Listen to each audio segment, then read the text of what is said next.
जय श्री कृष्णा। गीता धाम गुरुकुल फिर से आपका स्वागत। Class fifth. सब्जेक्ट क्या है? पर्यावरण। पर्यावरण EVS और पाठ नंबर 3 और पाठ का नाम है कुछ काश है हम। और डेट हो गई आज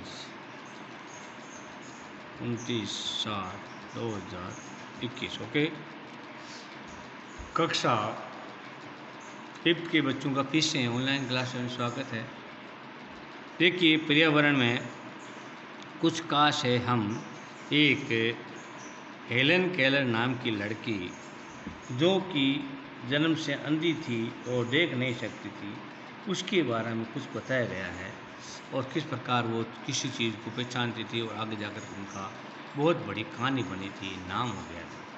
देखिए, तो आगे देखिए, यदि आपकी आंखों पर पट्टी बांध दी जाए, अगर आपको देख रहे हो और पट्टी बांध जाए तो फिर कहा जाए कि अपनी किताब पढ़ो, तो आप क्या पढ़ पाएंगी?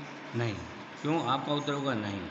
लेकिन दुनिया में ऐसे बहुत से लोग जो देख नहीं पाते हैं फिर भी वो किताब पढ़ते हैं और कुछ चीज़ें करते हैं, लेकिन पढ़ाई कर लेते हैं। क्या कर लेते हैं? स्टडी कर लेते हैं। हेलन केलर भी आंखों से नहीं देख सकती थी। हेलन केलर भी एक थी जो बहुत फेमस हुई थी, वो आंखों से नहीं देख सकती थी, लेकिन एक लेखिका के रूप में जानी जाती, बहुत बड़ी लेखिका, यानी लेखन के मामले में बहुत बड़ी जानी जाती है। कई लोग ऐसे होते हैं जो आज तक अंधे हैं फिर भी कुछ नौकरी करते हैं, कुछ टीचर हैं, कुछ है जो RS IPS भी आज होते हैं। जो लोग देख नहीं पाते हैं वो किताबों को कैसे पढ़ते होंगे? देखिए, ये भी कीजिए, एक मोटे कपड़े के थैले में कुछ मिलजुलती चीज़ें, तो कपड़ा होता है उसमें डालो, जैसे अलग अलग तरह के पेन, पेंसिल, स्केच पेन आदि रखिए और अपने एक साथी को आंखें बंद कर अपना हाथ थैली में डालकर कोई एक चीज़ पहचानने को कहिए। बारी बारी से सभी साथी एक एक चीज़ को पहचानने का प्रयास करेंगे। क्या करेंगे? इसका एक प्रयोग करना हमें कि उसके अंदर हाथ डाल के और एक एक चीज़ को निकालेंगे कि कौन सी चीज़ बताएंगे। इसमें से पेन निकालना है, पेंसिल निकालना है, तो हमें उसकी ऑटोमेटिकली मालूम पड़ जाएगी, क्योंकि जैसे जो चीज़ होगी वही उसी भी हाथ ही जाएगा कि ये पेन ये पेंसिल हो सकती है। अब देखिए, चर्चा करनी है, आपने उन चीज़ों को कैसे पहचाना होगा? तो हमने कैसे पहचाना? छू करके।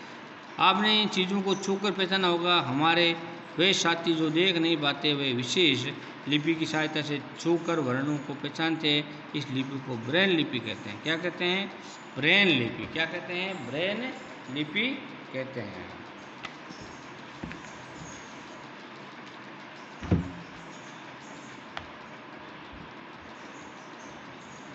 इस प्रकार ब्रेन लिपि के अक्षर जैसे ABC के लिए विशेष उभरे हुए संकेत होते हैं। कैसे होते हैं? उभरे हुए संकेत होते हैं। और चित्रों को इन्हें देख के इस लिपि में 6 बिंदु से सभी वर्णों की आकृतियों का निर्माण किया जाता है। सभी बिंदुओं से सभी वर्णों की आकृतियों का निर्माण किया जाता है। एक लकड़ी की स्लेट पर एक मोटा कागज रखा जाता है। एक लकड़ी की स्लेट पे एक मोटा कागज, उस पर एक विशेष स्केल होता है। क्या होता है? एक विशेष स्केल होता है जिस पर 6 बिंदु ऊपर दिए गए चित्र में देखे, ये देखो 6 बिंदु दिए होते हैं का समूह लाइन से बना होता है।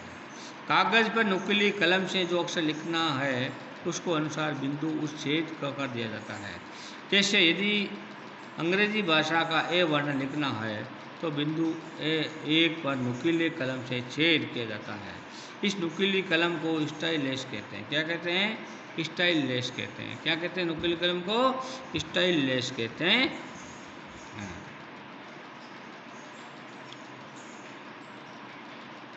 कागज पर छेद के बाद उसे पलट देते हैं और कागज के इस तरफ से अंगुली फेरने पर उभरे हुए बिंदु महसूस होते हैं। क्या होते हैं? उभरे हुए बिंदु महसूस होते हैं और उन उभरे छेदों की अंगुली से छूकर हम पहचान जाता है कि ये क्या लिखा हुआ है, ये क्या लिखा हुआ है। जैसे के लिखेंगे, जैसे यहाँ पे के लिखा तो क्या करेंगे, यहाँ पे इस प्रकार से चारों तरफ से कर देंगे और पीछे से हम देखेंगे तो उसको पहचान लेंगे ये क्या लिखा हुआ है।